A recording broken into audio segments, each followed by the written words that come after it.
Hi guys, welcome to Imagine More with Thembi, surviving motherhood together, making it up as we go. Today I'll be doing a story for your little ones called I Need My Monster, written by Amanda Knowles. So grab your little ones and gather around for this fun story. Tonight, when I looked under my bed for my monster, I found this note instead. Gone fishing. Back in a week. Gabe. What was I going to do? I needed my monster under my bed. How was I supposed to get to sleep if my monster is gone? His ragged breathing. His nose whistling.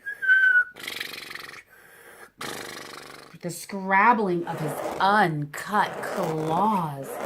How would I ever get to sleep without Gabe's familiar scary noises and his spooky green ooze?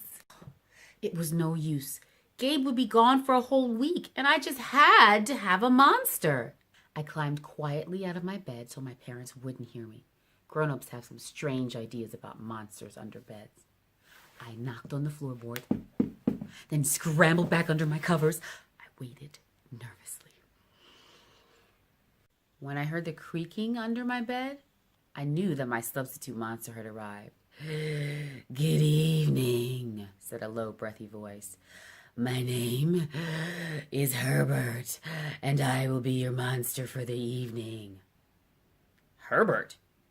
What kind of monster name is that?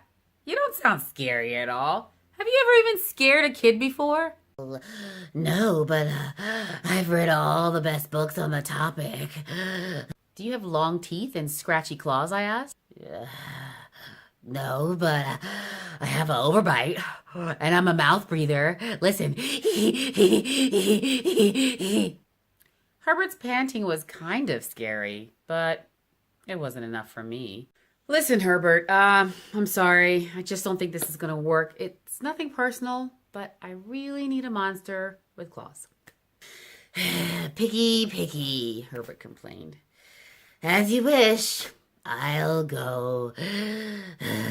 There was some more creaking. Then Herbert was gone. Some scratching warned me that a second monster had appeared. I understand. You need a monster with claws? Lean over, and I will hold out my arm for inspection. Crouched on the edge of the bed, hoping to see a horrible, shaggy arm with sharp, raggedy nails. Instead, I was surprised to see sleekly brushed fur with smooth, shiny claws. Excuse me, I don't mean to be rude, I asked, but is that nail polish on your claws? Yes, it is, Ralph replied. I believe professional monsters should always be well-groomed. Okay. I could tell that this wasn't going to work out either. I'm sorry, Ralph, but I need a monster with scary claws. Like Gabe's, I thought. I heard more scratching, and I knew Ralph was gone. A minute later, a third voice from under the bed rasped, "Check out these claws, kid." I gathered my courage and peered over the edge. The claws were impressive, jagged and dark and razor sharp. So far, so good. I was a little nervous. Could you stick out your tail? I whispered. Sure, but don't get scared. I peeked through my fingers at the slimy tail slithering over the foot of my bed. That's when I noticed a bow. Are you a girl monster? Of course I am, she snapped. I'm Cynthia. Do you have a problem with that? Yeah, I do. I definitely need a boy monster. Boy monsters are for boys and girl monsters are for girls. Everybody knows that. Well, aren't you a picky one? She sniffed and she was gone. Was I being too picky? I knew that my monster needed to be well-clawed and menacing. The whole point of having a monster was to keep me in my bed, imagining all the scary stuff that would happen if I got out. Then I heard some shuffling and some slobbering.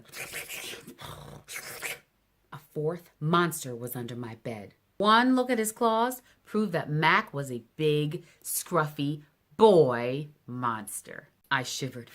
Ooh, maybe this one would work out. Those are excellent claws. But do you have a long tail? I leaned over to see. No, it's Stumpy, Max slurped. But I do have an unusually long tongue. Why would I be afraid of a long tongue, I asked. Oh, I don't know. He tried to sound terrifying. But you never know when I might lick you.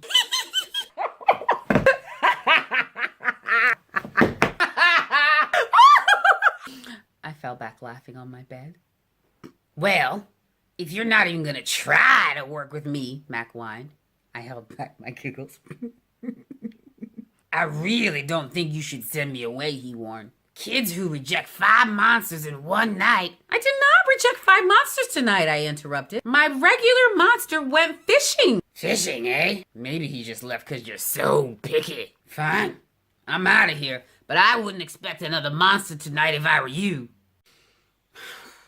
How was I ever going to get to sleep without my monster? I was surprised to hear more creaking under the bed. Loud creaking and scratching. I thought no more monsters were going to appear tonight, I said. Sorry, I'm late, kid. Phew. It was Gabe. I thought I would enjoy fishing, but I didn't, he explained. Those fish scare too easily. No challenge at all. You, my friend, are challenging. You're almost too old to be afraid of monsters. You keep me on my toes. Ah, toes. A delicious snack.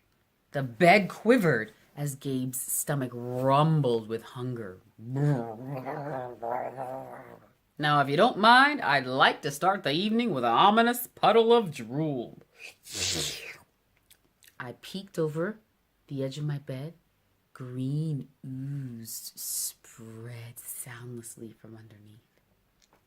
Then the bed trembled as Gabe unfurled his spiked tail. He was daring me to guess where he might pop up. I shivered. So you had some substitute monsters tonight, Gabe said as he sharpened his claws. Were you scared? Were you? Were you scared? Then Gabe started tapping. I could tell he wanted to know if I still needed him. No other monster can scare me like you do, I giggled, as I dove under my covers and pulled them up tight. Through the blanket, I heard Gabe's soft, comforting snores. I knew it. We're made for each other, he growled. When my blanket started to slip under the bed, I knew Gabe was ready to eat. I yanked my blanket back up and scrunched my feet in so Gabe couldn't get them. No toes tonight. But you can have this, I offered, pushing the pillow off the bed. I didn't even hear it hit the floor. Gabe was back. The ooze was perfect. Everything was back to normal. I shivered again. I'd be back to sleep in no time. The end. That's the end of our story. Thanks so much for watching. Stay tuned for more stories. See you next time.